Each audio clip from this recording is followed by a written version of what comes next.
Welcome to the Operation Life podcast. I'm your host, Ian Inman, and today we have the special opportunity to welcome the one, the only, Shawn French. Personal development and performance sales coach, top 2% of sales leaders. He's the host of the Determined Society podcast and keynote speaker on mindset and business. What's going on, brother? Bro, one hell of an intro, dude. You got me wanting to jump through the skin and give you a hug. Holy moly. Hey, I'm good, man. Thanks for having me. Absolutely. Yeah, so, man, I saw that you were a baseball player from NorCal. So tell me a little bit about that, of being raised out there, and then what got you into baseball. Oh, dude, man. So I grew up in Cali, San Francisco Bay, and when I was young, I always had my uncle. That was like my guy. He was the father figure in my life because growing up, it wasn't until I was between 8 and 10 years old that I actually had a dad in my life. So I always really just gravitated towards what my uncle and my cousins were doing. And they were always playing baseball, man. They were at the field constantly. So it was nothing. It was just something that I just grew up on the field. Like my mom and my grandparents would constantly be taking me to games. And it was just a culture and just this togetherness that I just couldn't shake. I just wanted to be there constantly. Like I would put on my uncle's like oversized jerseys and walk around the house just because I wanted to be just like him. So for me, it was just something, people call it, it's in your blood, right? It's like a sport can't technically be in your blood, but if you were an athlete, you understand that, well, it's just in your blood, right? I had to be around the game constantly. And so the evolution of me, and as I grew up, it was just something that was just heavily ingrained in my life. I couldn't go a day without picking up a ball, picking up a bat, and doing something with it. And so, yeah, man, I played baseball throughout my little league deal. Then I went and played travel ball, and then high school, and then junior college. Then, I ended up eventually at Louisiana State University, and that's where my journey ended. But yeah, man, what one hell of an experience. And it's taught me so much about life. What are some of those lessons that you got from baseball? And then one of the things I'm curious on too is, what position did you start at from T-ball? And was that an evolution that, like, from there, once you got to college, you kept that same position, or did you start shifting around? Kind of walk us through that. That's a funny story, actually, Ian.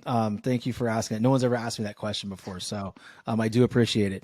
So when I was in Little League, like right around 7 and 8 years old, maybe 9, like I want to play third base and I wanted to pitch. That's what I wanted to do, right? I like to get on the mound, throw hard. I like to field balls, take them off the chest, and throw them across the diamond and get guys out.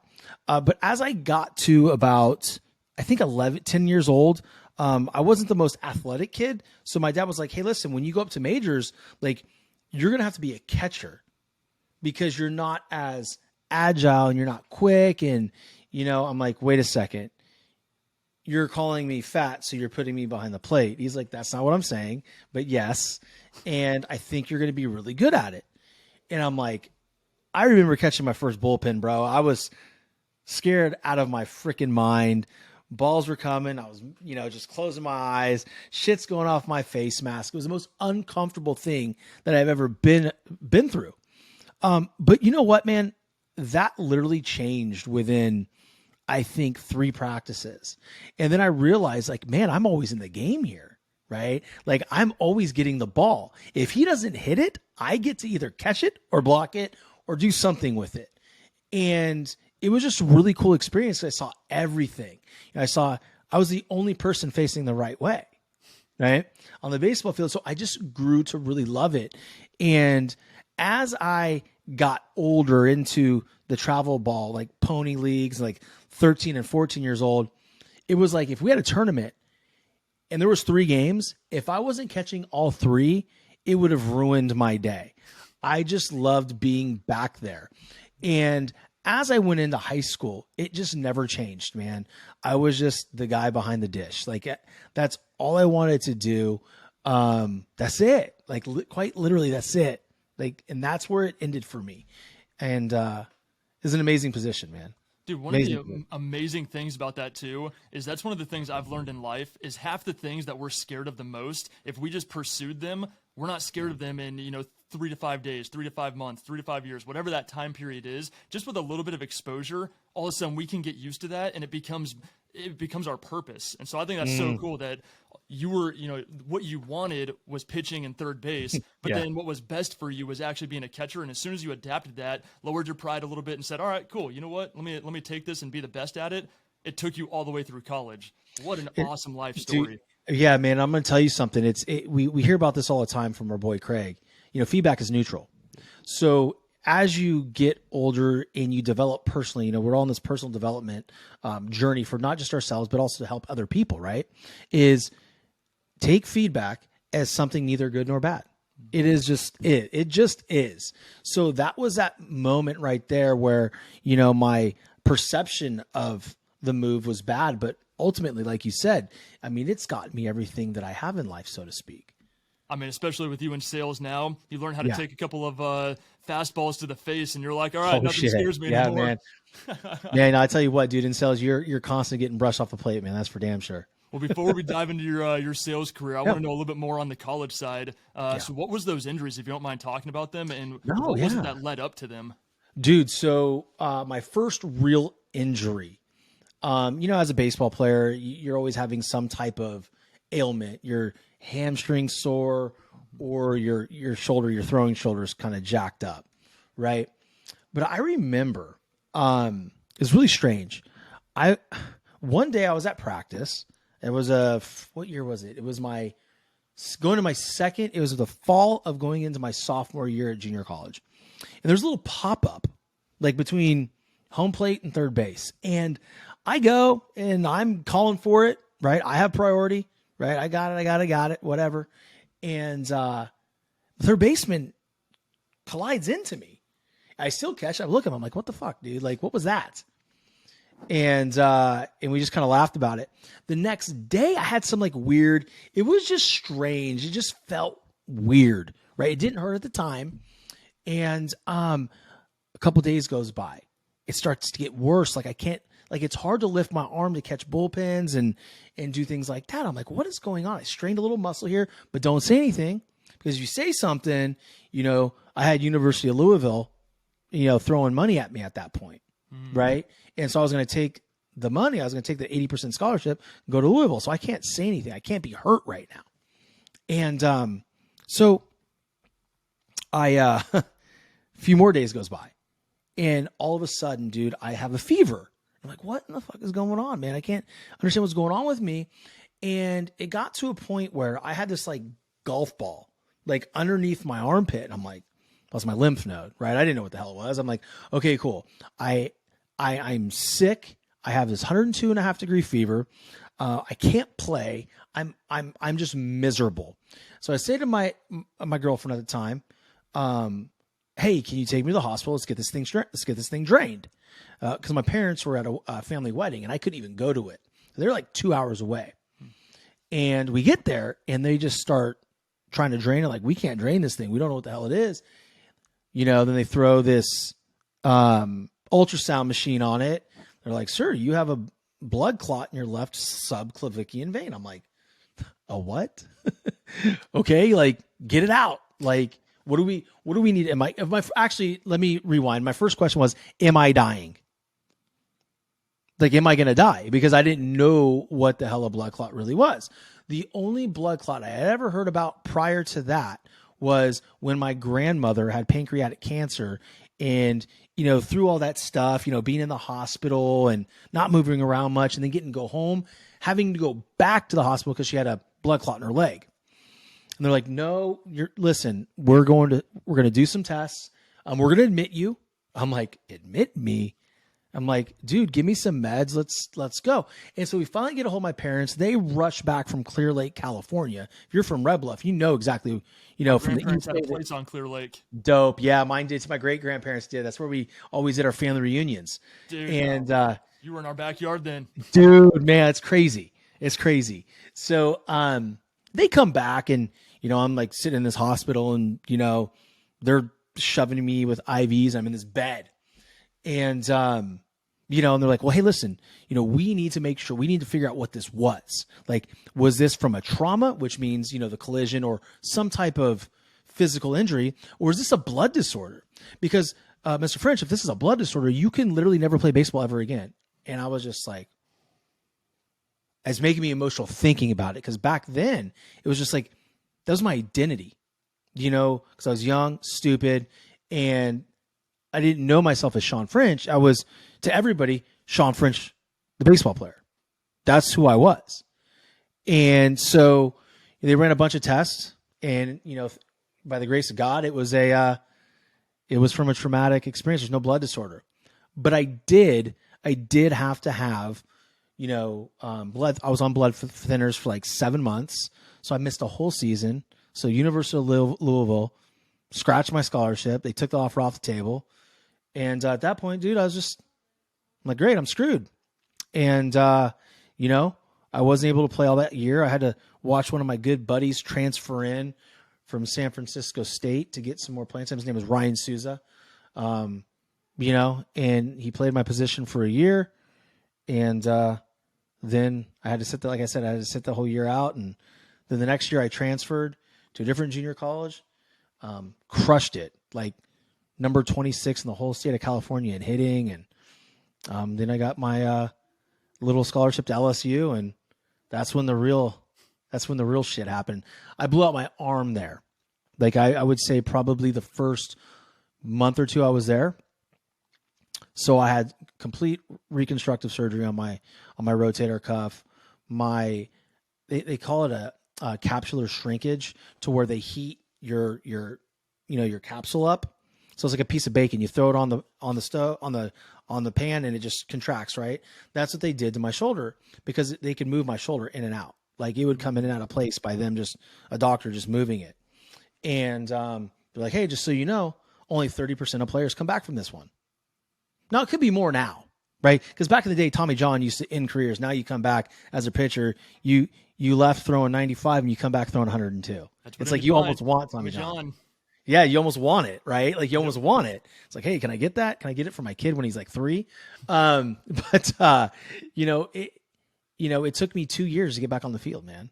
And a lot of it was because of poor mindset, victimhood mentality, and, not really taking responsibility and the accountability that I needed for myself to get better at that time, to where my senior year, I finally got on the field and I got like 18 at bats, and, I was the number 2 catcher, but I was so inconsistent that they couldn't even depend on me to be a real backup. So, those are the 2 injuries that kind of just ended it for me. Man, there is so much to unpack there, but one of the main ones that I want to talk about is it's something that soldiers struggle with too, and that's what you were talking about with identity. And so I find it so fascinating. I was never on the college athlete side, but as you know, I'm on the military side. And as I'm transitioning out due to medical issues, going through my medical separation, and it was that first month where they said you cannot continue service, and I went and ran the David Goggins 4x48 ultra marathon, and was basically like, fuck you, yes I can. I am more than capable of being able to be a soldier. I'm going to keep grinding on. I'm going to be a Green Beret. They said, no, you're not. I went and did another ultra, and then that's what put me in the hospital. And it was one thing when I started reflecting on why am I putting myself through all this and trying to do that, it was because I was scared to lose my identity, because my identity was wrapped up in the military. And it was one of those where I see it with what you said too on the college athlete side, where when we're younger, we take all of those accolades, and that makes us who we are. Is, well, I'm an accomplished baseball player. I'm an accomplished soldier. Whenever you take us out of that element, you lose sight that the military was just an era for me. It was a chapter in my book, but it doesn't define who I am. And the same thing with your college career. So that's what I find so fascinating. No, I appreciate that, man. It is fascinating. And here's the thing. It's because when you're going through all that, and you are, whatever accolades you're receiving in the military, or, just the bigger purpose of being in the military or Green Beret, symbolizes so much more than just you. Sports specifically is selfish. That is all about me. Right. But the bottom line is, when you take that profession, whether it's an athlete or, being in the service for the United States of America, or any country for that matter, and you take it as that's who I am instead of something that I do, that's when it's all over, you struggle. And for me, it was like, and you've seen a lot of my content, man, like most recently, I've been very forthcoming of what I went through once I transitioned. I was extremely hurt. All I did was hurt people. Like, I was the biggest piece of shit. Like, it didn't matter if the girl was married, didn't matter if the girl had a boyfriend, it didn't matter anything. All that mattered was me filling that void inside. And what I found, years later, right? There's a reason why I'm not friends with all these other people anymore that I grew up with, because I put them in very bad situations, because I was healing, but in a very ineffective way, because I was stuck in the victimhood, right? Instead of saying, okay, what now? Let's take responsibility. What you're doing, Shawn, is really fucked up. Like, you can't treat people like this. And it wasn't until, like I said, 5 years ago when I began this journey, is just kind of looking back and like, damn, man, like that was rough. Like, you were rough, bro. Man, I feel like a lot of us go through that though, especially the young males whenever we go through something traumatic like that, because that was something that I just recently came out of, which is my rise and fall and rise again, and now I'm back on the rise. But it was funny because it was 3 or 4 years ago when I renounced my faith. I was like, I'm the king. I don't need God. I don't need anyone. Like, I am he, right? Oh, and all of a wow. sudden, I don't find it ironic that my health suffered, that I was suffering, and I was treating people the same way. I burned all my relationships. I burned all my friendships. I was taking that low-hanging fruit in terms of business, where I was like, cool, $20,000 day. I don't care who I burn in the process. And you go through that, and it's so unfulfilling. But then all of a sudden, you can't figure that out until you have someone come in and say, hey, you're really fucking up right now. You need to turn this around. I do have a question for you on the sports side. So what if there's an athlete out there right now that might be going through this, or is transitioning out, maybe they're a senior and they had a great career. How would you say would be an effective way for an athlete to transition from college life and doing 21, 22 years of sports and now going into the workforce? I would really just encourage them to understand that you are a human being, not a human doing, right? That was something that you went through, that you did for 20 some odd years, and it was beautiful. You had a lot of success. You impacted a lot of lives, and you had a lot of clout because of it. But now it's time for you to take what you learned there and give it to somebody else, right? The more you feel that pain should be your trigger or your, moment where you go, aha, I need to give back right away to somebody else instead of hurting people, right? Because what'll happen is if they choose to fill that void, right, and not matter who they hurt, whether it's a $20,000 day, or if it's just a low hanging fruit girl that just wants you in that moment, right? You're going to be alone a lot, and it is painful, because you will go around to weddings, you will go around to mutual events, and you will be in the fucking corner by yourself. And that is the scariest moments of my life. You and me both. That was what had me give my life back to Jesus and call my wife up. And like, we had signed divorce papers on the table, and I was sitting in my townhome. She had already packed her bags and left, and my medical spun up. And typically when that happens, I have to go to the hospital. It's a 4-hour thing for them to open my throat back up so I can breathe. And I just sat there and I said, let it happen. And that's how miserable I was. So I can completely stand behind what you're saying, is when you push everyone out and you cherish profits over people, and you put your relationships as second, third, fourth, all you're doing is creating a life that you're not going to be proud of. And when you look around, no one is there. And like, one of the things that's been a recent revelation for me is we're not going to be remembered in 3, 4, 5 generations. Like, no one's going to remember our voice. No one's going to know who our names are. And like, it's biblical. When you get to heaven, like, you take people with you. You're not taking anything materialistic out of this world. And it's been so fascinating. And I'm curious, in your sales career, now we can transition over to that, if you've experienced kind of a similar outcomes, which is the more you give, the more you get in return. And it is so wild of a concept that if you need money, I've always given money first and given to people first, and I've got it tenfold back. If I need love, I go and give love first, and I get it back. Respect, same thing. Is that the same thing in the sales industry? 100%. It's completely counterintuitive for that profession. Most people think they go to work and like, okay, here's my sales brochure, here's my product, and now I got to go shove it down someone's throat. But what they don't understand is that people aren't going to buy that shit, right? They're not going to buy just like on, in social media or this online coaching space, it really drives me crazy, to be quite honest with you, for a couple of reasons. One, the biggest one is you have everybody sliding into your DMs and telling you how many leads they can get you and they can make you, 7 figures a year. And meanwhile, they're in their mom's basement recording these fucking videos. And, they're in their basement because that's all they're showing. It's just like, you're not showing any proof. It's very frustrating, right? It's like, it's very aggressive. Yep. Okay. Because they don't have true sales skills, right? And they don't understand that the relationship in asking me or paying attention to what I need, right? And when we don't do that in the sales process, you don't make any fucking money. Okay. You're broke and you have no proof of any type of success. What I have done in my corporate sales career, and is what I'm trying to bring it over into this online space, is just giving back. And giving back can be as simple as a conversation. Just a conversation showing that you give a shit, right? If someone needs knowledge, or if someone comes to me and says, hey, what's this about with your surgical simulator? I'm like, okay, well, this is what it does. Here's how it can help you specifically. And really dive into the questions and answering them and not wanting anything back. Right. And I feel as though a lot of times in sales, whether it's a woman in sales or a man in sales, it's after they have that initial conversation, they feel like that's their jump off point, to be like hammering somebody, right? Nonstop. And I don't think that's necessarily the case. I think what it is, you have as many conversations for free that you need to have with people, whether it's in the online space or in your corporate career, to where people feel comfortable with just who you are as a human being, right? They are going to buy from you, the human being. Even if your product's not as good as the person down the road who's a dickhead that has a better product, they're going to go with you because they know that if they need something from you down the road, even as simple as somebody returning a text message, you're that guy, you're that girl. That's who's going to deliver nonstop for them. Too many people have it flipped in reverse.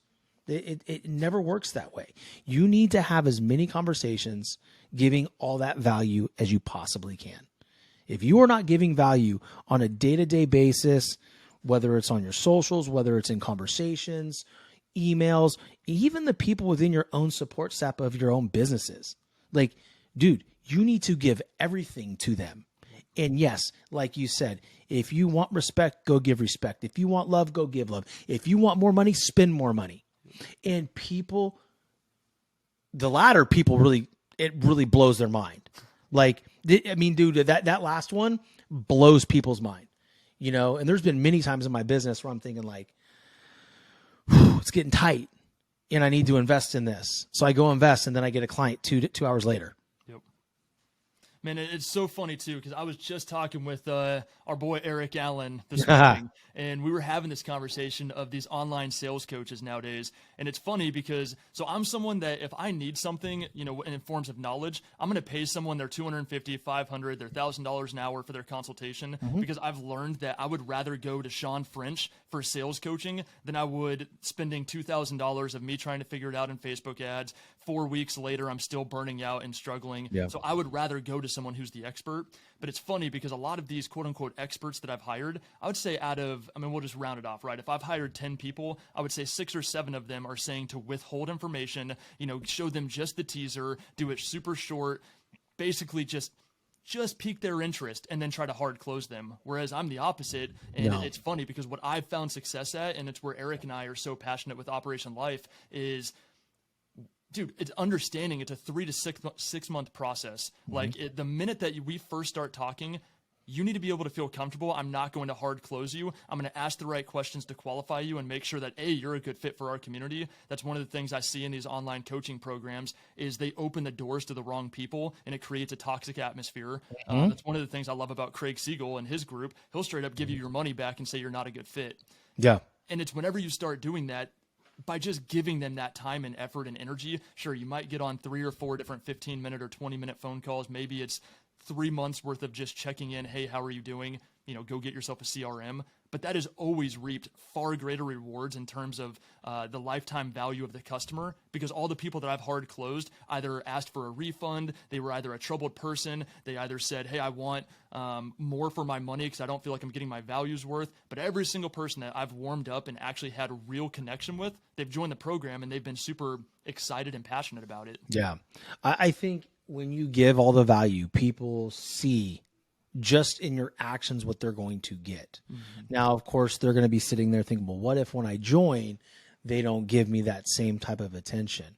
But then people like you, people like Eric Allen and myself and Craig Siegel, we continue to over-deliver constantly, right? It's like, it doesn't matter. I know if I would call our boy Craig Siegel on his personal phone on a Sunday, he's picking it up and we're having a conversation.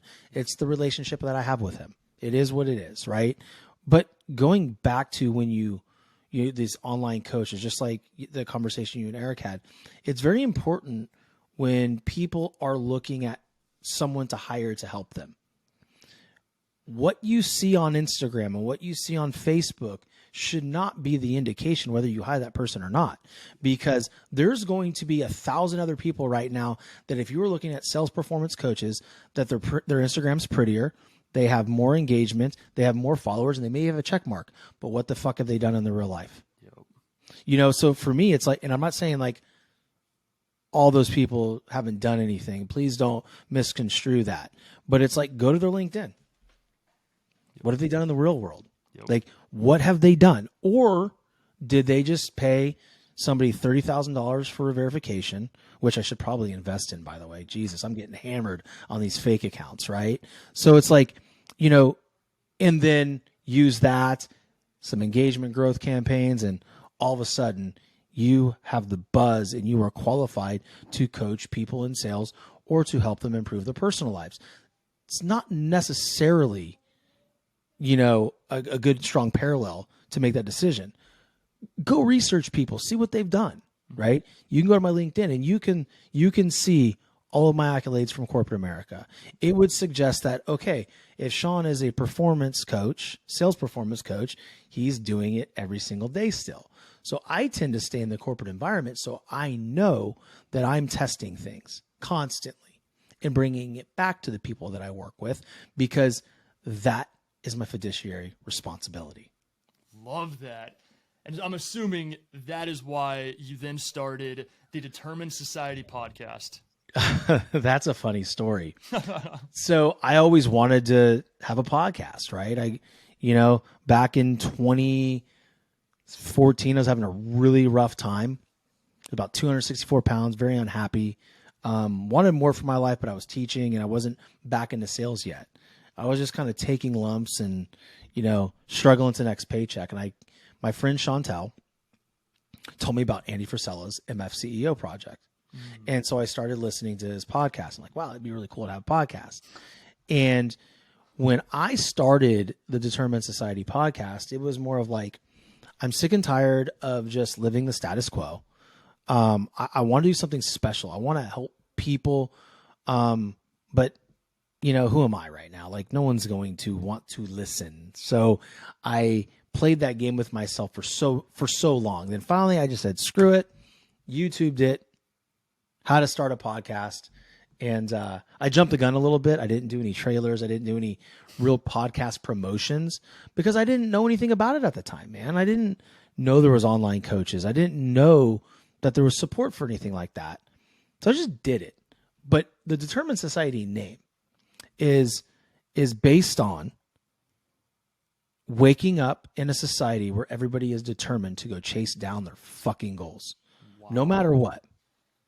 You either are in the Determined Society or you are not. There is no in between.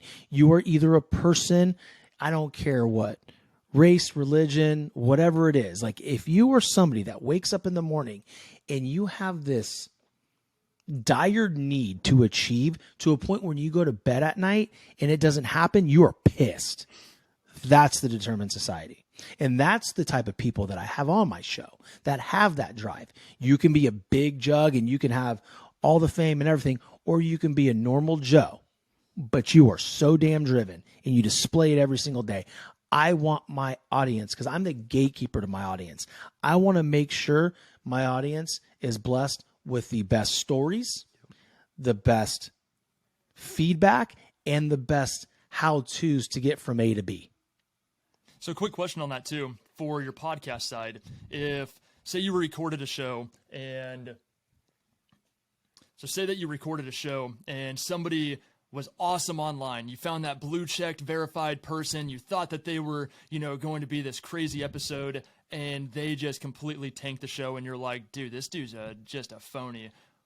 Would you expose them on the podcast, or would you just not publish it? Or how would you approach that? Because I know, that's one of the things that I'm finding now that I've started my podcast, which is funny because, we're in Craig Siegel's podcast accelerator, and even Craig was like, dude, you launched your podcast on day one of the accelerator. I was like, yeah, I don't feel like waiting till the end. I'm one of those, let's just go and figure it out type of people.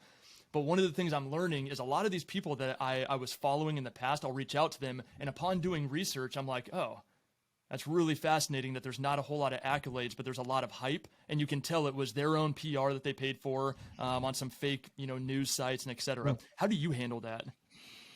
So, really, I finished the interview. I'll never expose anybody on my podcast. I don't feel like I'm the judge. I don't feel like, and it's an energy I don't want to be in either, right? Because it throws me off of my game, because then I sound like an asshole. When I'm interviewing somebody, and there's been plenty of interviews out there where I've had people say they are doing something, say they are one thing, and then hop on the show, and it's like they don't even understand how to show up for a podcast, right? Yep. And those individuals, I do the interview, and I listen back, and I listen back again and again. And if I have to listen more than 3 times to make my mind up, then that show just doesn't get published. Love it. And so when those individuals would come back like, hey, bro, when's our episode, going to be published? I would, hey, listen, I listened back 3 different times. I'm having a hard time putting this out because the stories aren't matching up, and I don't feel like it's on brand, and I don't feel like my audience is going to get absolute value out of it right now. However, in the future, we might be able to do this again. I'll be in touch. Man, that is why you are a freaking killer. And because it's one thing to say, the determined society, those go-getters that just wake up and hustle and grind. And the MFCEO project from Andy Frisella was one of the first podcasts that really reignited my entrepreneurial journey. It's the best podcast I've ever listened to in my life. Dude, it was so phenomenal because it's real and it's raw. Yeah. But the one thing I like about what you just said is I'm going to have these people that are putting the front on the show, but at the same time, it's not my place to judge. And that's one thing that I was really hesitant when I was talking about, how I'm a Christian and this and that, because when I think of that, I think of the old school Christian that I grew up with, which was the Bible thumpers in the South, the people who are judgmental, the ones who are trying to expose you. And that's so off par of where I am now, where I'm like, dude, our one thing is we're here to love others and take care of others and help them. And if they are delusional, I'm going to tell them afterwards, you're delusional, and here's why, let's get you back on track. But ultimately, if you keep living that lie, that's on them. That's not your place. And I think that's why you are one of these high performance achievers, is because you're just like, dude, I'm here to level people up who want to be leveled up and who are real and raw. No, I appreciate it. And I'm not going to placate anybody either. And that's the thing, the lesson out there for people listening right now to this show is there are 2 different types of people. One that placates people and just, yeah, bro, yeah, girl, you got it. You got it. You got it. You can do this. You're the next so-and-so. Just hold on. Your break's coming. And then there's the individuals that say, hey, listen, I know this is something you really want to do. Okay. I feel as though you may have some tools in order to do so, but we are missing a lot right now. There's 0 foundation, and we aren't firing all cylinders here. So I could tell you you're ready, and we can go into this thought process of victim mentality where it's not happening, poor me, or we can take responsibility right now. And we can say, okay, how do I make this happen for myself? What work do I need to do? Because, I go through this all the time, right? Even myself, I have to evaluate myself. In fact, Kelly Siegel was over here last night with my family. right? He's in town. We had a great conversation, and he opened up my eyes to a lot of things about my podcast that needs to be changed. And I'm just like, dude, thank you. Right? It's like, it's that unbiased feedback that we always need, you know? Whereas my focus on my show has always been open conversation. Yep. Well, I'm focused on that, but maybe that's not the focus that other people want. Yep. Maybe other people want to hear more tips and tricks from me. Maybe they want to hear more real personal development stuff. So we're going to give it to them. Well, I think that's the power of having a good leadership coach, though, too, or a good leader in charge of you. A good leader is going to challenge you. Like, one of the things for my business coaches, if I like you 24/7, I'm sorry, but you're fired. I should not be comfortable and like you. You should be challenging me, and I should be going home going, man, what an asshole, but he's right. And as soon as I get to that point, I'm like, all right, this dude's challenging me to get out of my comfort zone, because and I don't want to use the term, but I'm going to the modern coaches that I see right now and the ones that I've hired. I mean, I am big on hiring coaches, and a lot of the ones that I hire, they only make it a month. And that's because they're just here to hype me up. Like you said, they're here to just fill me with that surface level. You've got this, get out there. I'm going to hold you accountable. Well, great. How are you getting me results, though? Because if you're not getting me my desired result, why am I paying for you? I think the big thing too, and just to clarify, that was Kelly Siegel, just a buddy. That wasn't even Craig, right? Craig gives me feedback all the time, right? But like, to have good people in your circle that are on the same journey and know where you want to go, and so they give you that feedback that's going to get you to that desired point. Because the biggest fear that I have, that you probably have, that all these individuals that we're connected with is like, dude, I don't want to be in the same spot a week from now. Yep. I want some type of growth, like freaking period. The other thing is, when you're talking about, these coaches, these modern day coaches are only making enough month, is because it's all it is hype. It's all it is. Like, if you were to hire me, it would take me a month to truly get to know you. It would take me 4 calls to be comfortable with, okay, I think this is the direction that we can improve on. I think we need to focus on this because he's really good at it. So let's really exploit that aspect of him, because he's going to grow quicker that way, instead of focusing on something that he's really bad at, right? We're going to work on that. We're going to tweak it, but we're not going to focus on that thing. We're going to focus on the things that he's good at and the things that he's great at, because that's going to level him up even quicker. And so based on what those things are, I create action plans around that. That's coaching, right? And it takes time. It's not a quick hit. It's like, I know we want it to hit because we are investing money in coaching, and we want some growth. But like, here's the thing. I know people that have been in business for 20 some odd years, haven't won yet. And then that 21st year, they win big. Mm-hmm. Well, it's the same thing with, so I'm hiring Craig right now. Craig Siegel is one of my coaches. And it was funny because the first 2 weeks I was sitting there like, all right, so when are we going to do something? Because he was just asking me a ton of questions, but it was such a foreign approach for all the other people I've hired. All the other ones I've hired were just like, all right, you need to do this, you need to do this. And I did it, and I didn't quite get the results I was looking for. So that's why I kept searching. Then I found Craig. He spent 3 weeks just sitting there at fact finding and asking questions. Yeah. And I'm sitting there like, okay, well, when's he going to give me something good, those golden nuggets? And it was literally this week, the 4th week, where all of a sudden he came in, and dude, like it literally changed the trajectory of what I was doing 100-fold. And it was just 1 hour where he goes, all right, I've listened to you for 3 weeks. I understand who you are. I've watched you online. I have consumed who Ian Inman is. And here's what you're missing. And as soon as he said it, the light bulb went off, and I was like, dude, this is why people pay you the big bucks. Exactly. And that's the thing. That's like, I go through the same thing with him as well, right? It's, the last 3 weeks was me kind of like, okay, who is Shawn French? And really, like, why should people listen to me? Yep. What have I been doing in my life? Am I a sales coach? No, it's something that I'm really badass. I'm badass in sales, but that's not who I am. Mm-hmm. Who I am as an individual has gone through a ton of adversity and reinvented myself, not once, but multiple times. That's the value I can bring. So I'm starting to bring that to my audience, to where if I have something to say, I'm going to say it. I'm not always going to be rah. Shit, my reel this morning was about fucking fake accounts on Instagram. I was like, I'm sorry, dude. Like, the 11th account, I will 11th say I've account. had two or three of the fake Shawn Frenches following me. Dude, they are getting creative though. I will say it is not the Good. old school day of, they have one post and, 10 followers. Like nowadays it's like 600 followers, 60 posts, and it's all you. They're pretty compelling, and I'm like, They're dude, very smart. They have that app where they're the repost app. They're taking they're taking my family pics and they're taking everything like that. And it's almost like, I have a podcast page and then I have a backup account.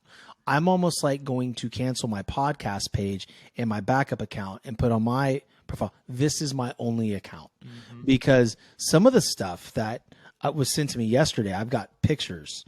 And I'm like, wow, this is really aggressive. Like, this is not even cool. What this Shawn French is saying to these people, and to a point where I've had people text me like, "Hey, bro, what the fuck's your problem? Like, why are you messing with me?" Like, I'm like, dude, that's not me.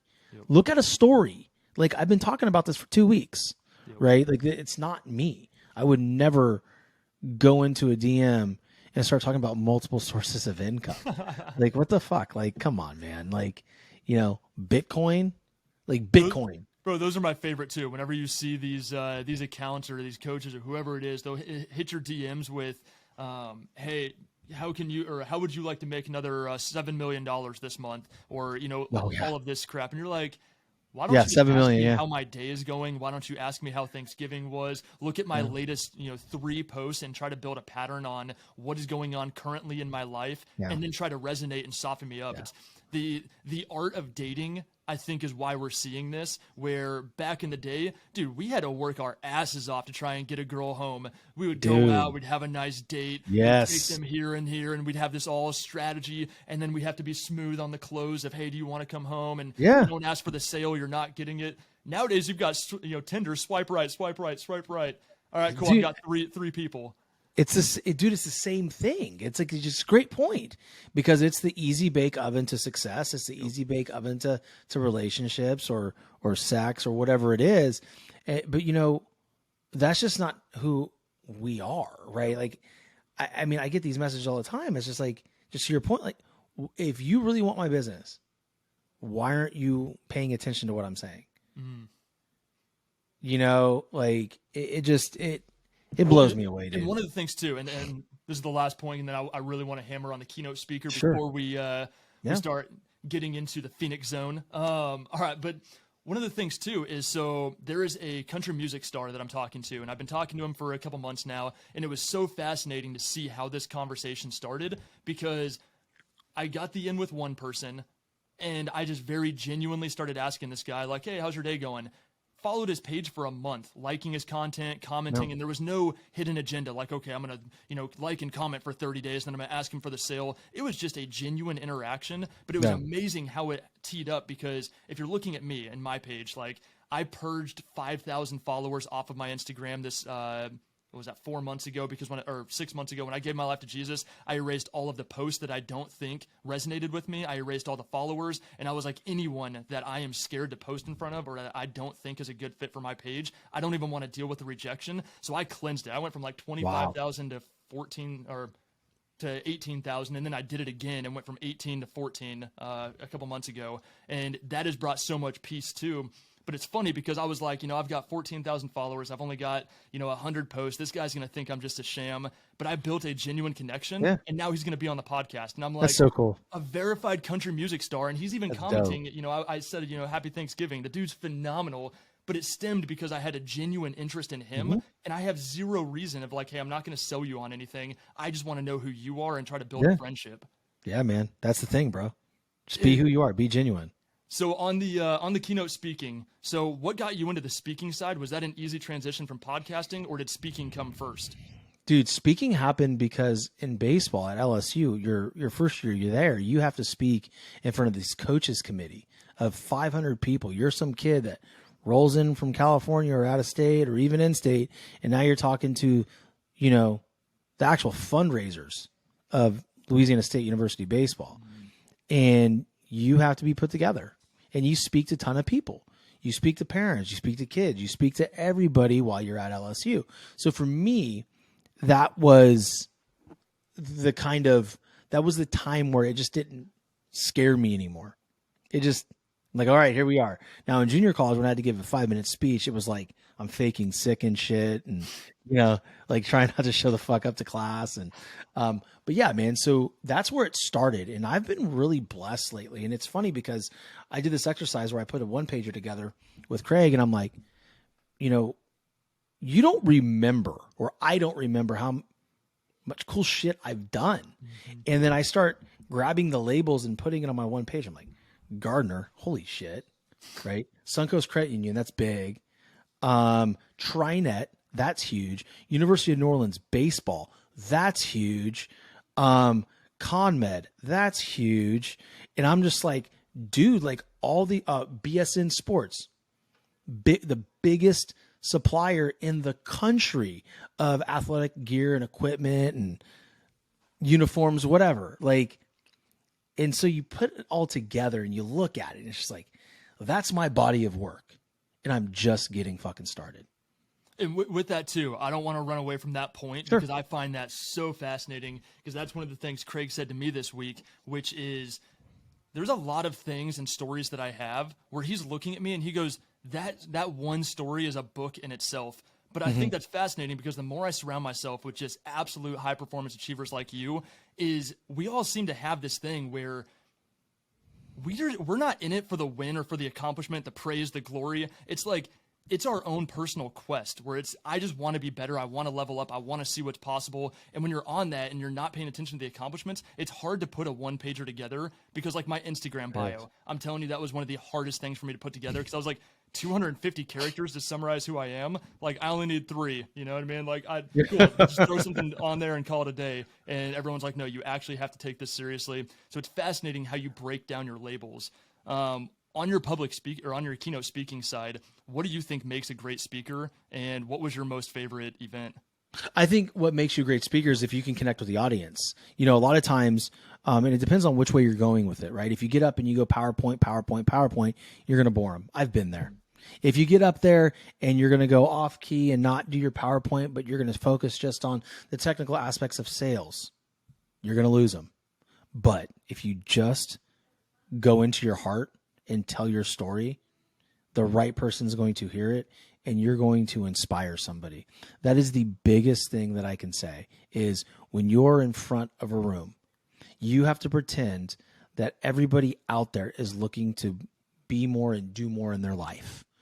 And whatever I can bring in that arena, genuinely and open-heartedly to them, to have that light kind of flicker in their mind, to turn on that pilot, that's what I go for, right? That is something that I'm perfecting, right? Not perfecting, I'm getting better at. We're never going to be perfect, and in fact, I could, get up on stage and light up a big event, and I'd probably sit there and pick it apart and say, I could have done this better, and that better. But what we found is no one's really paying attention as much as we are. They're looking for little things to get better and improve their life. So as a keynote speaker, if you can just get up there and show your heart to somebody, you're going to change a life.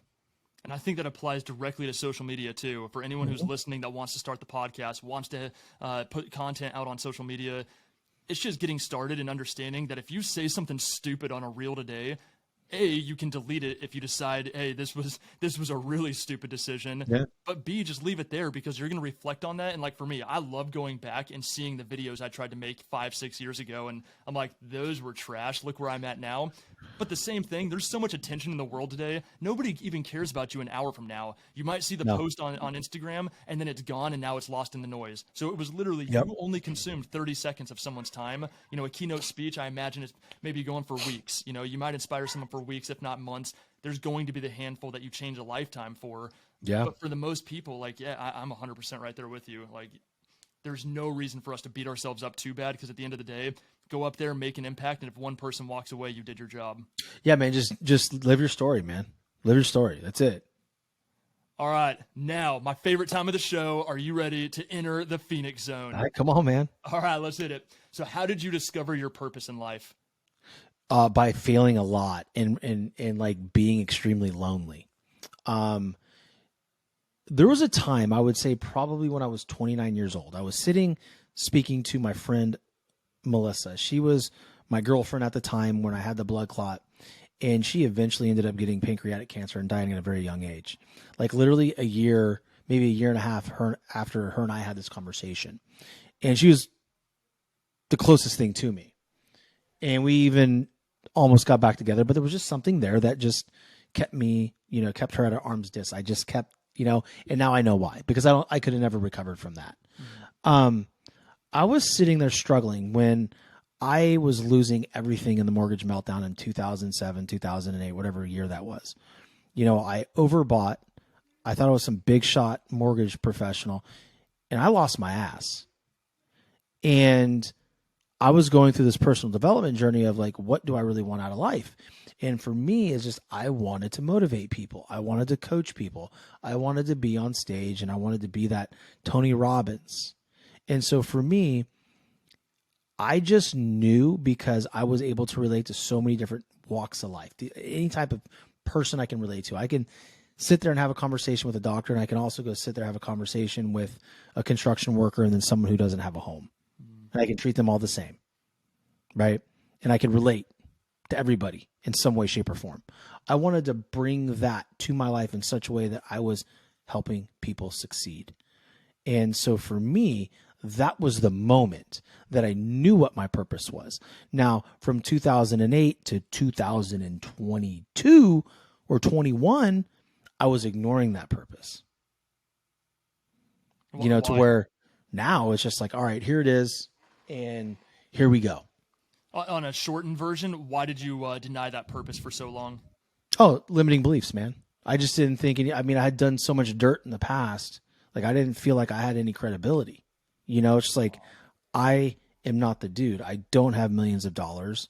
I don't have all these success stories right now. No one's going to give a shit. I'm not good enough. And that's what held me back. I don't want to venture away from this, and I know we're in the Phoenix zone, but we're going to do a quick little segment on this. What pulled you out of that? Because I think that has so much power, hearing what drug you out of that mental state. I just think I got tired of my own shit. Okay.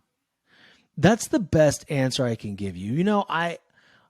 When the pandemic happened, and I hear a lot of people talk about this, when the pandemic happened, but like for me, when it happened and I was out of shape, I'm still not I'm not in my best shape. I know that, but I was way worse off. Right. And I wanted more from my life. I was doing great in sales. Don't get me wrong. Making great money in top of sales organizations. But for me, that wasn't enough. I'm grateful, but I'm not satisfied.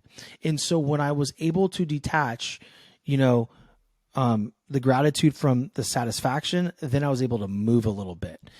So I did Andy Frisella's 75 Hard program. It was miserable. It was fucking miserable.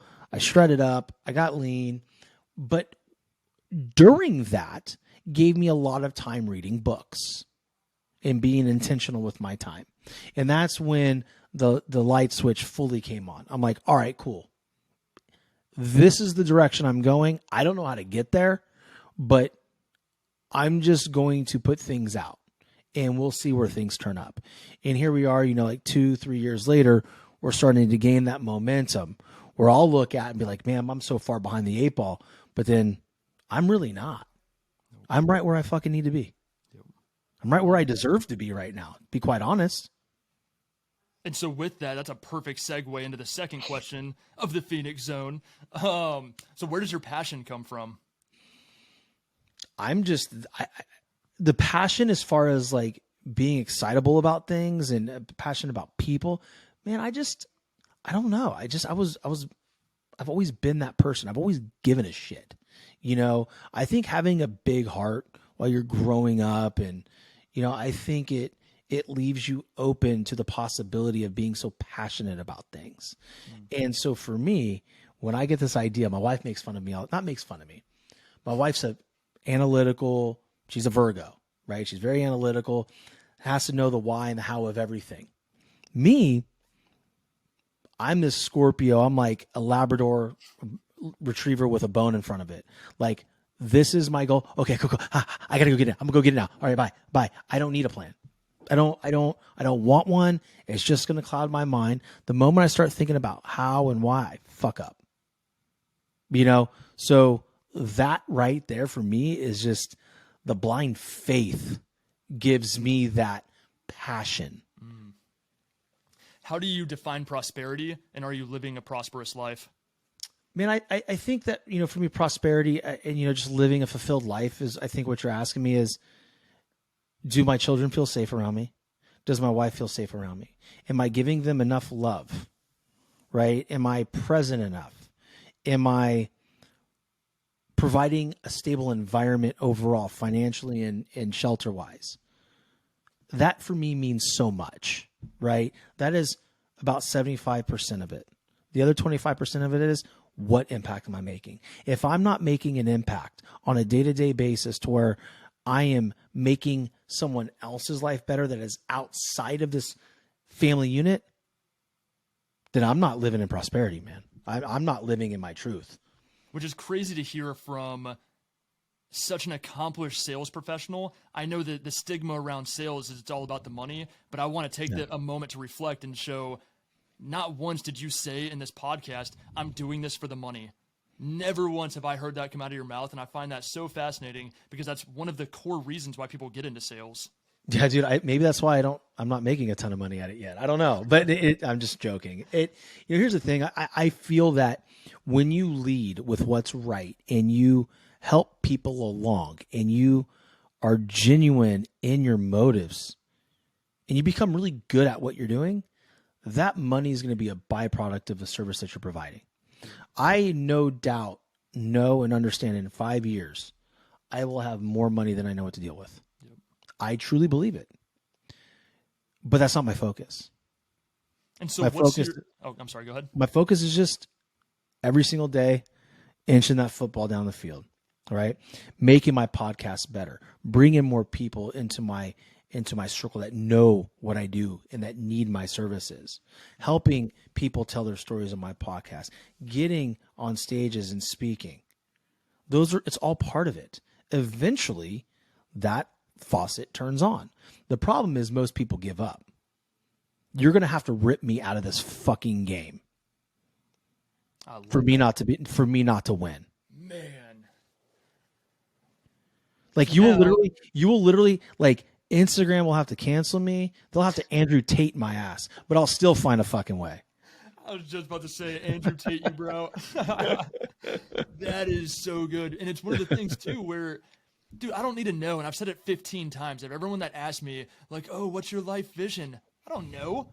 I can't even tell you what I'm going to be doing next month. I can tell you that this week, here's what I'm focused on. And I know that as long as I keep just absolutely bringing my A game, like my life is being directed, and my path's already predefined. All I have to do is keep showing up and conquering every single day.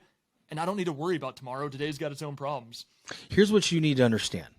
And here's what I need to understand. Here's what we need to understand. Let's co-author this agreement together on air on this amazing podcast. Oh, boy. This industry is saturated right now. There's podcasts popping up. There's group coaching programs and support like Operation Life popping up everywhere. But guess what? They aren't going to fucking last.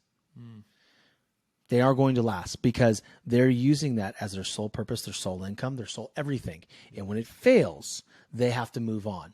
And then when they do, we clean up. Let's go.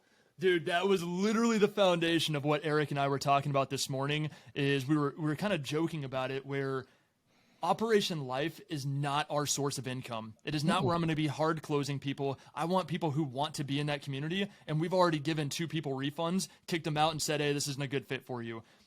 This is we see this is our church, if you will, our mission. Like, we want to be the largest kingdom entrepreneur club in the world. And that means that we have to be about purpose, not about the profits. And so Eric is over here doing his podcasting. He does podcast coaching. He's doing freelance work, and he's killing it. I'm relaunching my creative agency, which I guess now I'm going to go live with it. This is the first time anyone's hearing about it, so congrats.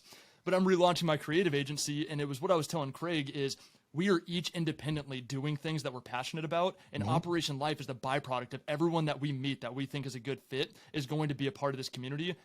And we don't need to promote with $100,000, $200,000, $500,000 or paying people to promote us. because it's about the purpose. And when it's about the purpose, referrals are going to come trickling in faster than you know what to do with. If you take care of that first 25 to 50 people, you are about to ignite like wildfire when the message starts to spread.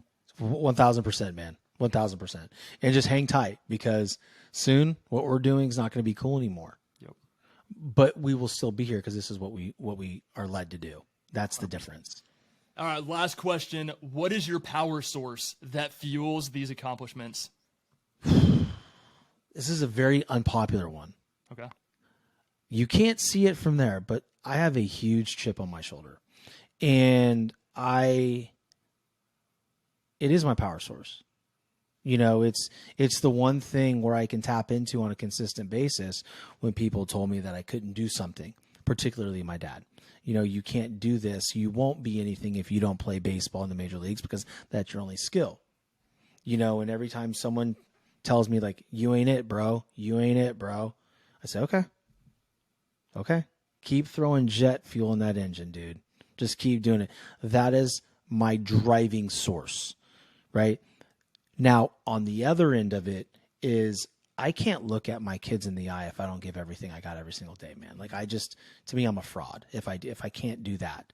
I have to make sure that I'm giving my lovely wife and my 3 beautiful children every fucking thing I got. And sometimes it manifests in a lot of, hurt feelings at the end of the day. And what I mean by that is there's days where I will be done and my energy level is just down. And my wife literally has to pick me up and says, you're better than this. You know, like, I know you're frustrated, but we believe in you. And I need you right now to be okay with where things are at. And that's hard for me, right? Because I'm so fucking driven. And when I'm looked at, like right now, I am not the best in my field. Like, I'm not. Like, I can literally get on this podcast and say, I am not the best. And I am not the best podcast host. I am not the best online coach, because if I were, it would look a lot different, right? So we have to be open to that, right? And also, if I were the best, I would have a check mark by my name, and I wouldn't have 50,000 people fucking trying to be me, sell Bitcoin and Furbies to my friends on Instagram. See, I think that's the barrier to entry, though, right? It is these days of just getting punched in the face repeatedly, and it's why I love the startup phase. Like, I'm one of those people that I will get bored after we start making money and the business becomes sustainable and we have the team built. I'm like, all right, cool. What am I going to start next? Because I love that getting punched in the face, the constant grind and struggle, because these are where the champions are made. It's not in the comfort and where you're relaxed and you're like, I've got all this money, my family's taken care of, everything's going great. Yeah. I'm sure when I get there, I'm going to be super thankful. Sure. And grateful, but at the same time, like, nothing beats these early days, and it's being present and being aware of that to say, I am so grateful for being punched in the face today. Let me get back up tomorrow and just keep grinding and keep trying. That's the thing, man. It's like, for me, like my career, my career that I have, I'm a stakeholder in this company. Like that feeds my family. That I make money there. Like, this is something that, this is after. Like, this is like, okay, in 2 years when we go IPO and I sell out, this is going to be full time. So it is a building phase. But yeah, dude, like, do I want it like right now? You're fucking right, I do. Anybody that's going to tell you right now, oh, there's no cheat code, there's no fucking red pill or blue pill. Every motherfucker's looking for that blue pill or red, whatever pill you want, right? Because it's not because we want to skip the work. That's the biggest thing that drives me crazy when some people say, hey, listen, we got to do the work. Bitch, don't tell me that. If you were telling me that I have to do the work, you don't know me very well, period. I don't want to hear that from you. Where I get caught up and where people like you and I are like the drivers, it's like, I need to see that gauge move on a daily basis. Mm-hmm. That's my gauge, right? It's just like if you're boiling water and you're watching it, every 5 minutes you want to see steam getting, it's getting hotter. There's a slow boil and now it's rolling. That's where people like you and I get kind of caught up. I don't need it right now, but I need to see that growth. Man. All right. Well, you officially now hold the spot for episode 4 of the longest podcast I've done so far. But dude, this was insane. So yeah, you're going home with that first place trophy.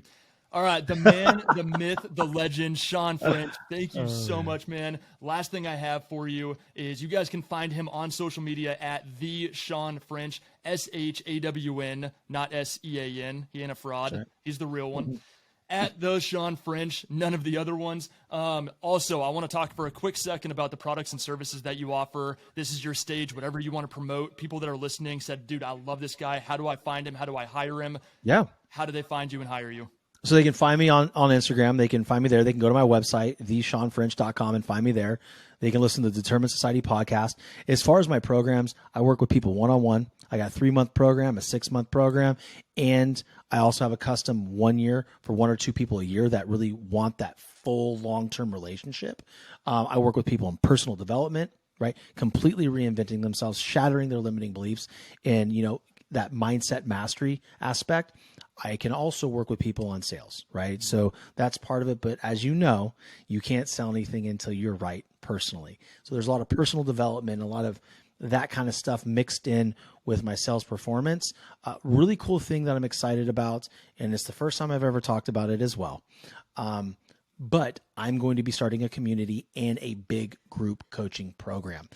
Kicking off in January, that's the goal. The goal is to get both programs kicked off for January.